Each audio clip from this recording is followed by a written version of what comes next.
Ano novo, leitura nova, e eu venho hoje mostrar para vocês um pouquinho do que eu li no mês de janeiro e as leituras que estão em andamento, depois da vinheta.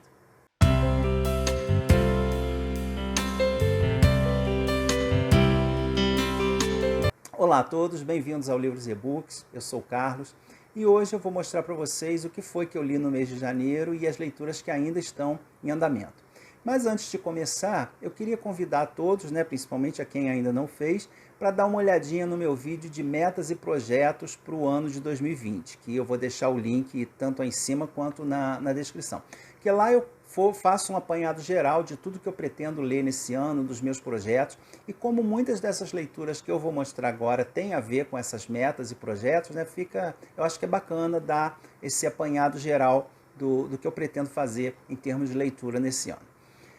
Uma das metas que eu tenho para esse ano é começar a ler as obras do Shakespeare. Eu já li bastante coisa há muito tempo atrás, outras mais recentemente. Não tem vídeo de nenhuma peça aqui no canal, é só menção a algumas delas em vídeos de leituras mensais. Mas eu pretendo retomar a leitura e fazer de uma forma mais aprofundada, não tanto uma leitura superficial, só focando na história, mas uma coisa mais aprofundada. Então, a minha primeira leitura desse ano tem a ver com esse projeto que eu li no Kindle, que foi Por que Ler Shakespeare, da Bárbara Heliodora. É um livro assim, despretensioso, pequeno, mas eu achei ele muito rico de conteúdo, principalmente para quem quer ter essa experiência da leitura do Shakespeare, mas tem medo, Porque o Shakespeare é um escritor que assusta um pouco, tanto pela antiguidade, por ser uma coisa mais rebuscada, principalmente devido à tradução, a maioria das traduções que existem aqui no Brasil, e também por ser em forma de peça de teatro. Então muita gente tem medo de ler o Shakespeare e não entender, não conseguir.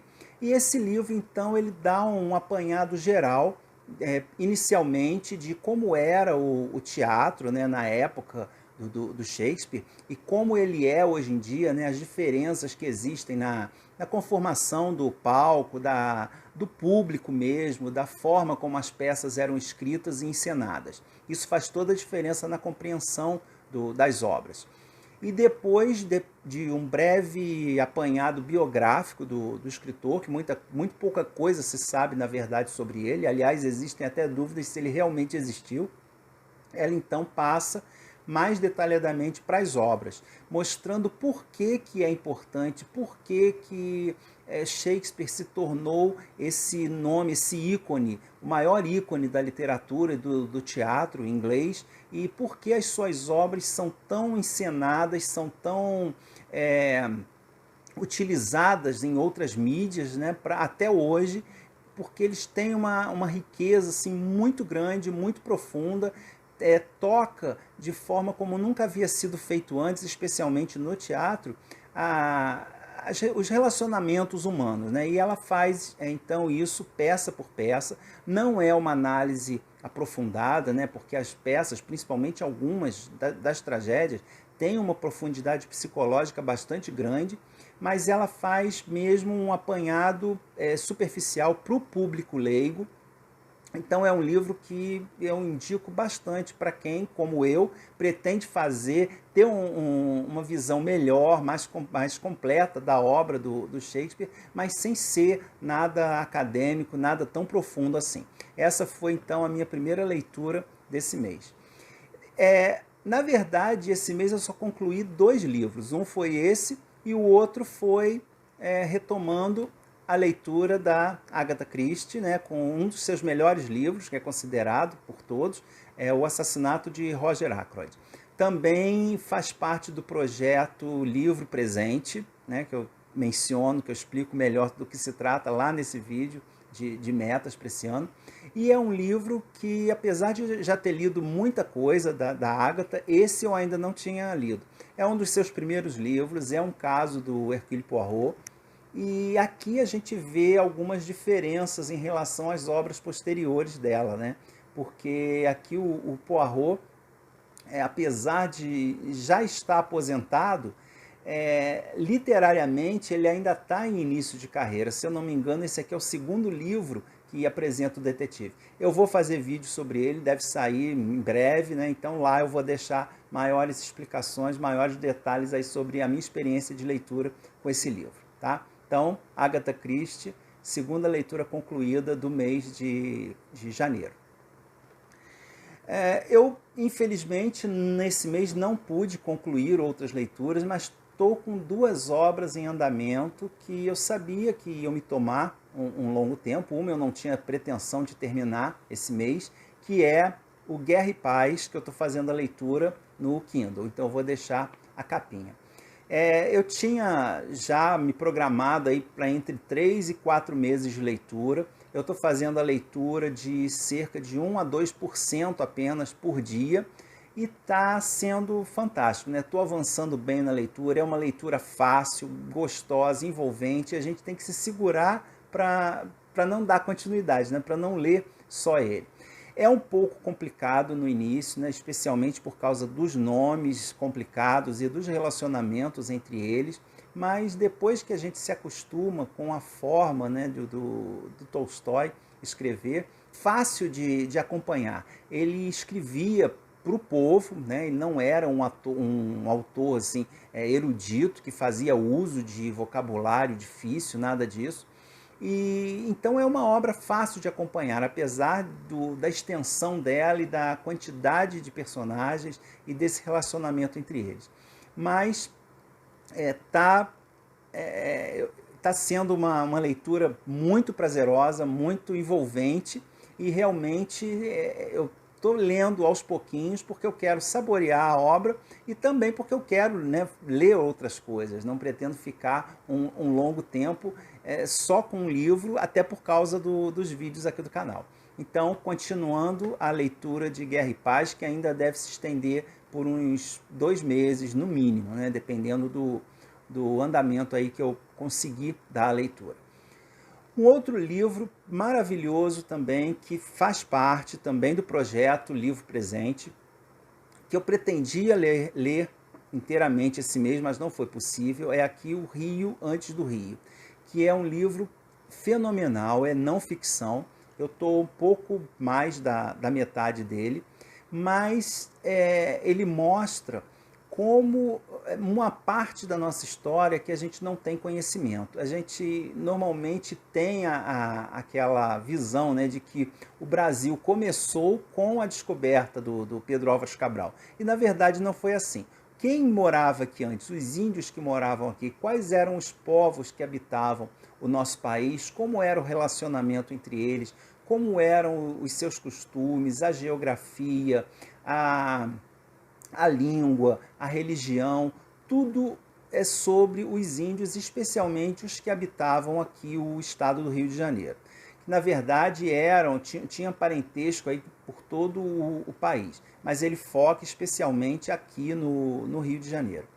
E ele fala sobre né, a vida na Taba. No primeiro capítulo, ele faz de uma forma muito interessante, que ele mostra um personagem, um índio qualquer, e mostra desde o nascimento até a sua velhice, né, o seu desenvolvimento, o que ele fazia, como ele fazia na vida, como eram os rituais de passagem pelos quais ele tinha que passar aí na vida, e como era a sua vida adulta, sua vida de guerreiro, relacionamento com os outros índios, com outras tribos, até com tribos inimigas.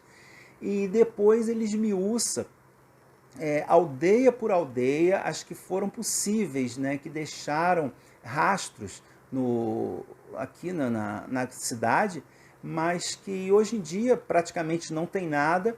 E os portugueses, na verdade, eles tinham uma relação de destruição com os índios. Então ele faz uso aqui principalmente de documentos, cartas e livros de exploradores franceses que estiveram aqui antes ou na mesma época dos portugueses e que tinham um relacionamento bem mais amistoso e com interesse mais cultural em relação aos índios. Então é através dos escritos desses franceses que ele conseguiu reconstituir toda essa vida, toda essa riqueza das aldeias indígenas do estado do Rio de Janeiro. Então, um livro muito interessante, estou gostando muito da leitura, me surpreendeu, tá? Então, uma leitura que eu indico. Eu não sei se vai ter vídeo, né? Vai depender aí do andamento das leituras, mas de qualquer forma eu já deixo a dica para quem tiver interesse nessa leitura, que é muito gostosa e muito interessante também, muito envolvente, né? Você vai lendo e não quer parar. Uma outra leitura em andamento que eu estou fazendo, As Intermitências da Morte, aqui que eu também estou lendo no Kindle, e eu estou fazendo essa leitura bem a conta-gotas. Por quê? Apesar de ser um livro fino, né, e também fácil de ler, bom, fácil em termos, né, ele é agradável de ler, porque ele é muito cômico, a narrativa flui, que é uma beleza, só que eu estou fazendo essa leitura a pedido da minha esposa. Ela não tem o hábito de ler livros mais difíceis, e especialmente Saramago. Ela nunca leu e tinha um pouco de receio dessas características especiais que tem a leitura dele. E me pediu então que eu fizesse a leitura junto com ela. Só que nós estamos lendo literalmente juntos, né? A gente pega o livro ao mesmo tempo, vamos lendo em voz alta e comentando os trechos. Então está sendo uma experiência assim, fantástica, muito interessante você poder debater sobre o livro ali no mesmo momento que você está lendo. Porém, isso traz o inconveniente de que a gente tem que estar junto e tem que estar disponível ali para fazer a leitura. E isso nem sempre é possível, né? Nossos horários são bem... dificilmente coincidem, né? Então, para a gente sentar e fazer uma leitura, quando a gente está junto, a gente às vezes vai fazer outra coisa e não está com o clima para ler, ou já está com sono, então fica difícil. A gente está fazendo a leitura assim, bem mesmo esporadicamente. Então vai ser uma leitura que vai se arrastar ainda por um tempinho. A gente está mais ou menos na metade do livro. E está sendo muito interessante, estou gostando muito e provavelmente vai ter vídeo aqui depois que eu terminar a leitura. Então é isso, um vídeo curto, né, só para deixar mesmo as minhas experiências de leitura desse mês. E vou continuar agora no mês de fevereiro com a leitura do Guerra e Paz. Pretendo terminar o Rio antes do Rio. E não sei como vai ser, porque eu tenho a leitura conjunta também esse mês, que vai ser um livro bem complicadinho, né? Também não é um livro pequeno, e vou fazer uma leitura conjunta, e se não der, ela vai se estender para o mês de março, né? Que é o Crônica da Casa Assassinada, do Lúcio Cardoso, que é um livro que eu já quero ler há bastante tempo, já vi aí algumas resenhas dizendo que ele é imperdível, mas que é uma leitura densa e eu espero gostar muito, né? Não sei como vai ser junto com essas que já estão em andamento, mas de qualquer forma eu deixo vocês atualizados aqui a respeito, tá bom? Então, por hoje é só, um grande abraço para todos. Peço, quem ainda não fez, por favor, para se inscrever no canal, deixar os seus comentários, deixar a curtida, porque isso é muito importante para a divulgação, para o YouTube divulgar o canal para outras pessoas e a gente poder crescer e continuar aqui com vocês, tá bom? Um grande abraço a todos, um feliz 2020, ainda há tempo para isso, e até o próximo. Tchau, tchau.